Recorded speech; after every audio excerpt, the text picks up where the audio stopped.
Hello everyone, welcome to Edu with Chandni. Let's embark on a journey of discovery and fun learning together. आज का जो chapter है उसका नाम है नेचर्स ट्रेजर। इसमें हम जानेंगे कि पूरा चैप्टर डिपेंड है हमारे नेचुरल रिसोर्सेज में कि हमें ऐसे क्या क्या नेचुरल रिसोर्सेज मिल रहे हैं नेचर से जो हमारे लिए बहुत वैल्यूबल है। इसमें हम जानेंगे एयर के बारे में, मिनरल्स के बारे में, डिफरेंट डिफरेंट थिंग्स के बारे में। और इस वीडियो का लास्ट में एंड में मैंने कुछ क्वेश्चन आंसर लिए हुए हैं जो कॉम्पिटिटिव एग्जाम में आए हुए हैं, उसको जरूर देख लेना। So let's get started. सबसे पहले हम पढ़ेंगे नेचर्स ट्रेजर। इसमें हम क्या क्या पढ़ेंगे नेचर्स ट्रेजर्स में? इसमें हम पढ़ेंगे एयर के बारे में, पढ़ेंगे water, sunlight, soil, minerals, plant, animals, ऐसे बहुत सारे हमारे नेचर से हमें मिले हुए ट्रेजर्स है, उनके बारे में पढ़ेंगे। नाउ अब हम देखते हैं एयर के बारे में। एयर क्या? एयर हमारे सारे आसपास हमारे एयर ही है, लेकिन हम उसको देख नहीं सकते, लेकिन उसको हम फील कर सकते हैं। जब भी हम मूव कर रहे हैं, जब भी एयर हमको छूता है तो हमें क्या लगता है? ठंडा लगता है, हमारे बाल उड़ते हैं। हम जब वॉक करते हैं हम देखते हैं कि पेड़ हिल रहे हैं, जब ज़्यादा हिल रहे हैं हम कहते हैं बहुत तेज हवा चल रही है। सो ये एयर हम क्या कर सकते हैं? बस फील कर सकते हैं। ये एयर है क्या? एयर देखिए मिक्सचर ऑफ गैसेज है। कौन कौन से गैसेज होते हैं? जितने भी हमारे सराउंडिंग में एयर है वो गैसों से मिलके बना हुआ है। तो कौन कौन से गैस है? सबसे पहले आता है हमारा नाइट्रोजन हो गया, ऑक्सीजन हो गया, carbon dioxide, small amount of other gases भी होते हैं, वाटर वेपर भी होते हैं। ये सारे मिक्सचर का हमारे एयर में मौजूद होते हैं। उसमें से हम क्या लेते हैं? उस एयर से हम क्या लेते हैं? ऑक्सीजन लेते हैं। अब पेड़ क्या लेते हैं? कार्बन डाइऑक्साइड लेते हैं। सो एयर में पूरे मिक्सचर ऑफ गैसेस रहते हैं जो हर कोई उसमें से कुछ ना कुछ लेता है। जैसे हम ह्यूमन क्या लेते हैं? ऑक्सीजन लेते हैं, प्लांट्स लेते हैं कार्बन डाइऑक्साइड। और मूविंग एयर को हम क्या कहते हैं? विंड कहते हैं। सो स्लोली मूविंग, अगर बहुत धीरे चल रही है, हवा चल रही है, तो हम ये नहीं कह सकते कि जैसे बहुत तेज हवा चल रही है तो उसको क्या कह सकते हैं? उसको हम कह सकते हैं स्टॉर्म्स। जब बहुत तेज हवा चलती है तब हम उसको कहते हैं स्टॉर्म्स, और बहुत स्लोली स्लोली एकदम हल्की हल्की हवा चलती है उसको बोलते हैं ब्रीज। अब हम देखते हैं importance of air. Importance of air में सबसे पहले देखिए, अगर आप एक दिन बिना खाए रह सकते हैं, बिना पानी पिए रह सकते हैं, लेकिन क्या 5-10 मिनट बिना ऑक्सीजन लिए रह सकते हैं? अगर आप सांस रोक लीजिए थोड़ी देर तो कितना मुश्किल है जीना हमारा। सो ऑक्सीजन इतना जरूरी है कि हम 5-10 मिनट भी विदाउट ऑक्सीजन के नहीं रह सकते। तो सबसे पहले आ जाता है हमारा ब्रीथिंग क्ले। ऑक्सीजन क्यों है सबसे ज़्यादा इंपॉर्टेंट? हमारा ब्रीथिंग क्ले। और क्या करते हैं? हम ऑक्सीजन लेते हैं, ह्यूमंस, एनिमल्स अगर जिंदा रहने के लिए क्या लेते हैं? ऑक्सीजन लेते हैं। प्लांट्स कार्बन डाइऑक्साइड लेते हैं एयर में से। अगर कार्बन डाइऑक्साइड नहीं होगा प्लांट्स में तो प्लांट्स कैसे जी पाएंगे? So plants use carbon dioxide from air to make food and release oxygen back, तभी तो ऑक्सीजन बैक देंगे ना। मूवमेंट एंड एनर्जी, हम देखिए एयर जब मूव करता है उससे हमारे कितने ज़्यादा हमारा एनर्जी भी निकलती है और हमारा मूवमेंट भी होता है।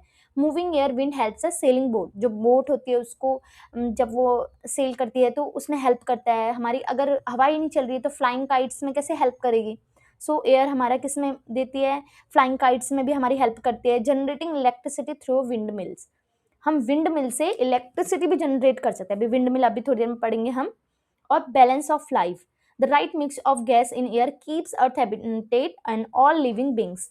अगर राइट मिक्सचर होगा तो ही हमारा क्या बैलेंस ऑफ लाइफ होगी। अब अगर सपोज करिए ऑक्सीजन बहुत ही कम अमाउंट में है और कार्बन डाइऑक्साइड बहुत ज़्यादा है तो हम कैसे रह पाएंगे? ऑक्सीजन हमें मिलेगा ही नहीं और कार्बन डाइऑक्साइड ही है हमारे आसपास अराउंड में, तो ये हमारे बैलेंस ऑफ लाइफ को भी मेंटेन करता है air. Protection, the air layer atmosphere around earth protects us from harmful rays. आपको पता होगा जो हमारा एटमोस्फेयर है वो एयर की लेयर है बहुत सारी, तो वो एटमोस्फेयर भी हमें क्या करता है? जो सन की हार्मफुल रेज आती है, यूवी रेज आती है, अल्ट्रावायलेट रेज आती है, उनसे हमें बचाते हैं। अब हम पढ़ेंगे विंड एनर्जी। विंड एनर्जी देखिए कैसे मिलती है। जैसे हमारा कोई ऑब्जेक्ट है वो मूव कर रहा है तो उससे क्या हो रहा है? ये आपने देखा विंड मिल्स देखिए, हमारे विंड मिल से हमें क्या मिलती है? विंड एनर्जी मिलती है। ये क्या कर रहे हैं? जब ये फैन हमारे क्या करते हैं? मूव करते हैं, मोशंस में आते हैं, तो ये कन्वर्ट कर देते हैं विंड एनर्जी को इलेक्ट्रिकल एनर्जी में टू प्रोड्यूस इलेक्ट्रिसिटी। ठीक है, movement is converted into electrical energy, convert कर देते हैं इलेक्ट्रिकल एनर्जी में टू प्रोड्यूस इलेक्ट्रिसिटी। ये बहुत इंपॉर्टेंट पॉइंट्स है, ये आपके कॉम्पिटेटिव एग्जाम में भी आ सकते हैं एज वेल एज आपके एनसीईआरटी में या एमसीक्यू क्वेश्चंस में आपके क्लास में भी आ सकते हैं। तो सबसे पहला है ये the largest wind energy farm in India. जो हमारा लार्जेस्ट विंड एनर्जी है हमारे इंडिया में वो कहाँ पे है? उसका फार्म वो है मपंदल विंड फार्म इन तमिलनाडु। ये पूछा जा सकता है कि हमारा लार्जेस्ट विंड एनर्जी कौन सा है, तो मपंदल विंड फार्म है। और कहाँ पर है पूछा जा सकता है मपंदल विंड फार्म? वो है हमारे तमिलनाडु में। 2 क्वेश्चन बन जा रहे हैं। इसमें पूछ सकता है जैसलमेर विंड पार्क कहाँ पर है? जैसलमेर विंड पार्क है राजस्थान में। और ब्रह्मनवेल विंड पार्क विंड फार्म कहाँ पे है? यह है महाराष्ट्र में। कुछ क्वेश्चन है आपके आ सकते हैं। Now next, composition of air. हमने पढ़ा कि एयर में क्या मिक्सचर ऑफ गैसेस होते हैं, तो कितने कितने परसेंटेज में, कितने कितने अमाउंट में हमारे एयर में, हमारे सराउंडिंग में प्रेजेंट है। देखिए ये देखिए, ये है हमारा सबसे पहले नाइट्रोजन। नाइट्रोजन है हमारा ब्लू कलर का। देखिए नाइट्रोजन कितना परसेंट है हमारा, 78% नाइट्रोजन हमारे क्या है, पूरे हमारे सराउंडिंग में क्या एयर में 78% है। उसमें से ऑक्सीजन कितना है, दूसरा है हमारा अदर्स। अभी देखते हैं हम ऑक्सीजन, देखते हैं ऑक्सीजन हमारा ग्रीन कलर का है, यह है 21%। आपसे क्वेश्चन में आ सकता है कि ऑक्सीजन हमारे सराउंडिंग में कितना परसेंट है। आपको नाइट्रोजन भी पूछा जा सकता है, नाइट्रोजन कितना परसेंट है हमारा, ऑक्सीजन 21%। और हमारा ये ऑरेंज कलर का हमारा कार्बन डाइऑक्साइड। देखिए कार्बन डाइऑक्साइड कितना कम अमाउंट में है, 0.04%। और ये हमारे अदर्स में कौन कौन आ जाते हैं, हमारे अदर गैसेज आ जाते हैं, वाटर वेपर ड्रॉपलेट्स, ये सारा इसमें आ जाता है 0.96%। हमारे देखिए हमारे सराउंडिंग में सबसे ज्यादा है हमारा नाइट्रोजन गैस। ये क्वेश्चन आ सकता है कि हमारे जो एयर, जो कंपोजिशन ऑफ एयर है, उसमें से सबसे ज्यादा गैस कौन सी है, तो उसमें सबसे ज्यादा गैस किसकी है, वो है नाइट्रोजन की। जैसे अभी हमने पढ़ा ऑक्सीजन हमारे लिए कितना जरूरी है, पर क्या आपको पता है हमारे इन्वायरमेंट में 50% से ज़्यादा ऑक्सीजन हमें कहाँ से मिलता है, वो हमें मिलता है ओशियन से। पर ओशियन में ना ही कोई पेड़ है, ना ही कोई पौधे हैं। जैसे ओशियन में शिप दिख रही है आपको, इसमें आसपास कोई पेड़ पौधे नहीं है, फिर भी शिप में ऑक्सीजन कैसे मिलता है। तो so meet the real oxygen power house phytoplankton. ये क्या है, ये टिनी प्लांट्स होते हैं जो फ्लोट करते हैं ओशियन में।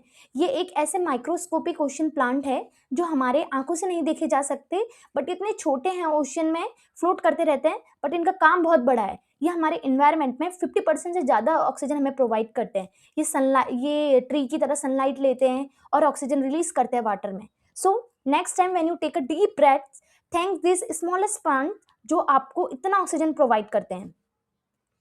ये कुछ फाइटोप्लैंक्टन का स्पेस से लिया गया, सैटेलाइट से लिया गया पिक्चर है। आपको वैसे नहीं दिखेगा, लेकिन आपको ये ऐसे सैटेलाइट से ये ऐसा दिख सकता है। सो अब हम पढ़ेंगे water on earth. Water cover about 3/4 75% of earth surface. अभी हमने पढ़ा water is a found in many place, जैसे ओशियन, सी में। लार्ज सोर्स क्या है हमारा, ओशियन ही है, लेकिन ओशियन हमारा ऐसा है कि हम उनको ज़्यादा पी नहीं सकते क्योंकि वो बहुत सॉल्टी वाटर रहता है। लेकिन फ्रेश वाटर हमें कहाँ से मिलेगा, वो मिलेगा हमारे रिवर से, लेक से, ग्लेशियर से, हमारे ग्राउंड वाटर मिलेगा। Rain, rain is the main source of fresh water. देखिए यूजेस क्या होते हैं हमारे वाटर के, हमारे ड्रिंकिंग में यूज होता है, कुकिंग में, क्लीनिंग में, बाथिंग में, ये सारी चीज में, इंडस्ट्री में, ट्रांसपोर्ट, इलेक्ट्रिसिटी, ये सब में हमारा क्या है, वाटर का यूज है। कॉजेज ऑफ वाटर पॉल्यूशन, इसमें क्या होंगे, क्या क्या ऐसे कॉजेज रह सकते हैं जिससे क्या वाटर पॉल्यूट हो रहा है। जैसे हमारा फैक्ट्री वेस्ट है, डंप करते हैं इनटू रिवर में। फैक्ट्री से जितना भी वेस्ट आता है ये क्या करते हैं, रिवर में डंप कर देते हैं। और या तो डर्टी वाटर करते हैं, होम्स में, सिटीज में आता है तो रिवर में चले जाता है। प्लास्टिक गार्बेज थ्रो कर देते हैं वाटर में। फर्टिलाइजर, फर्टिलाइजर यूज किया जाता है पेस्टिसाइड्स के लिए, फार्मर ये खेतों में यूज किया जाता है। लेकिन आप देख सकते हैं जब ज़्यादा ही वाटर फ्लो होता है तो रिवर में चले जाता है वो जो हमारा फर्टिलाइजर होता है। ऑयल स्प्लिज इन ओशियन, ऑयल भी गिर जाता है हमारा ओशियंस में। सो इतना ज़्यादा हमारा क्या हो रहा है, वाटर पॉल्यूट हो रहा है। अब इसको वाटर को बचाने के लिए हम क्या कर सकते हैं, वाटर कंजर्वेशन हम क्या कर सकते हैं। Water conserve means using water carefully so that it not be wasted. कैसे, हम अपने टैप को है वो क्लोज करेंगे जब यूज नहीं करना है। फिक्स, अगर लीक हो रहा है कोई, उसको फिक्स करेंगे हम। Use bucket instead of shower, shower से ज़्यादा हम बकेट में यूज करें, क्योंकि शावर से ऐसा है कि जो हमारे अननेसेसरी जो वाटर है हमारे बॉडी में नहीं जा रहा है वो भी फ्लो होता है, तो बकेट्स का यूज करना चाहिए हमें।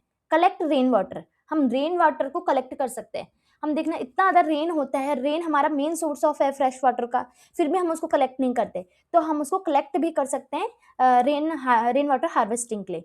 रीयूज वाटर, हम जो वाटर हमने यूज़ करा, जैसे हमने हैंड्स धोए उसमें धोए, उन वाटर को हम प्लांट्स में या किसी चीज़ में रीयूज़ कर सकते हैं। जैसे रेन वाटर हार्वेस्टिंग देखते हैं। देखिए जैसे रेन होता है, रेन को सेव करके हमें उसे कहीं यूज़ करना है, वही हमारा रेन वाटर हार्वेस्टिंग होता है। Rain water harvesting mean collecting and storing rain water for future use instead of letting rain water flow away.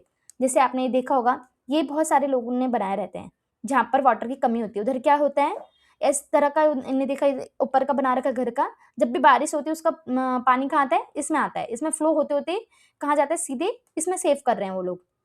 सो ये एक काम कर रहा है, रेन वाटर हार्वेस्टिंग का काम कर रहा है। जैसे कोई लोग यहाँ पे पाउंड बना लेते हैं, जैसे रेन हो रहा है उससे सेव होता है वाटर, फिर ये प्लांट में यूज करते हैं।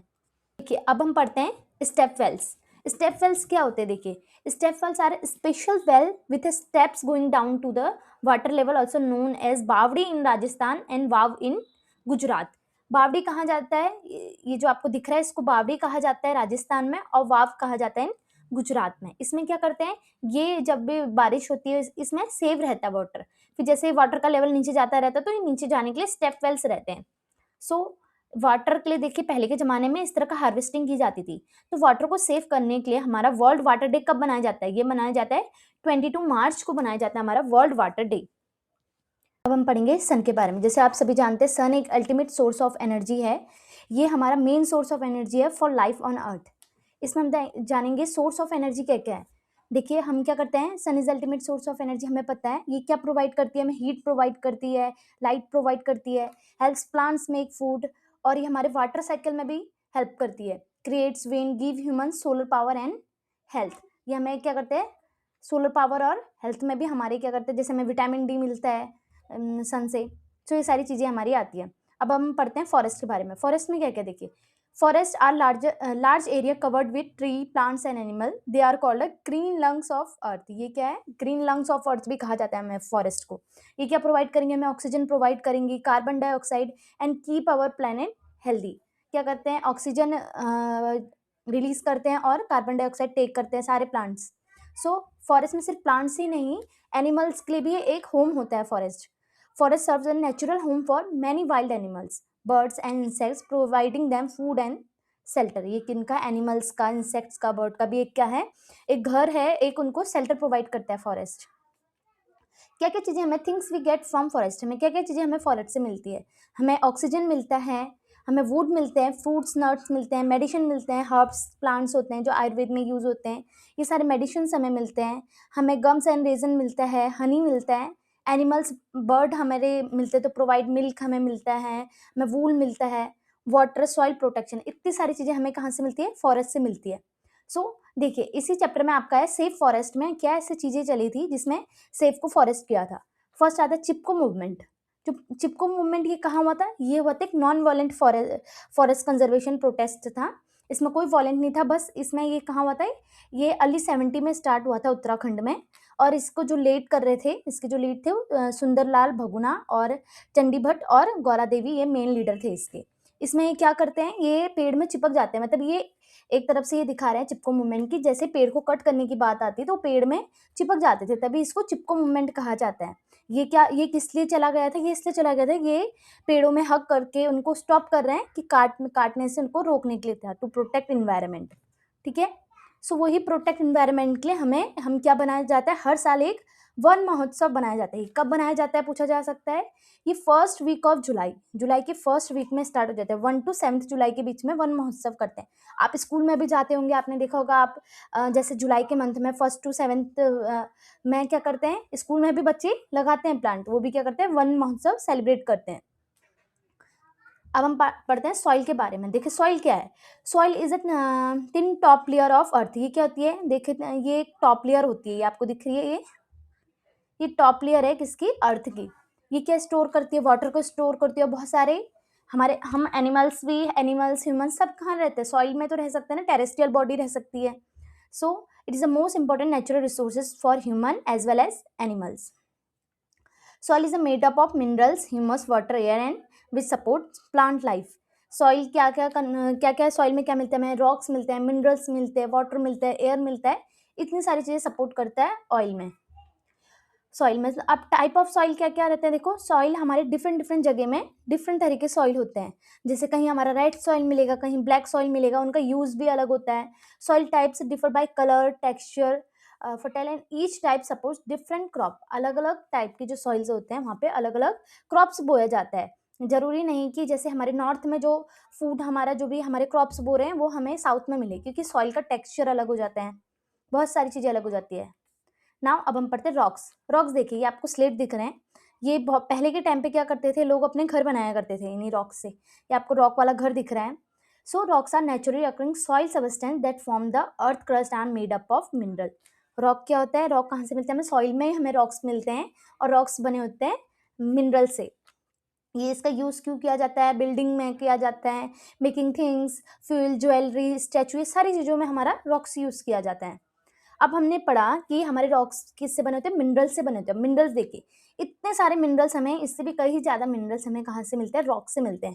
ये देखिए रॉक में लग रखे हैं ना सारे मिनरल्स। ये हमें जब गोल्ड हम यूज़ करते हैं, ये नहीं कि हमें गोल्ड एक ऐसे कहीं एक जगह में मिला रहता है, वो रॉक्स में इस तरह लगे रहते हैं, फिर हम क्या करते हैं, उनको एक्सट्रैक्ट करते हैं, सो फिर प्योर फॉर्म में लाते हैं। Minerals are basically natural substance that make up of rocks and usually in daily life, useful in daily life, like aluminium, gold, silver, copper, ये सारी चीज़ें हमें कहाँ से मिलती है, रॉक से मिलती है, ठीक है, इन फॉर्म ऑफ मिनरल। फिर इनको एक्सट्रैक्ट किया जाता है। अब नेक्स्ट है हमारा फॉसिल फ्यूल, ये भी हमारा क्या नेचुरल ट्रेजर है। अब देखिए, आपको क्या पता, आपको पता होगा fossil fuel is a natural fuel, like coal हो गया हमारा, पेट्रोलियम हो गया।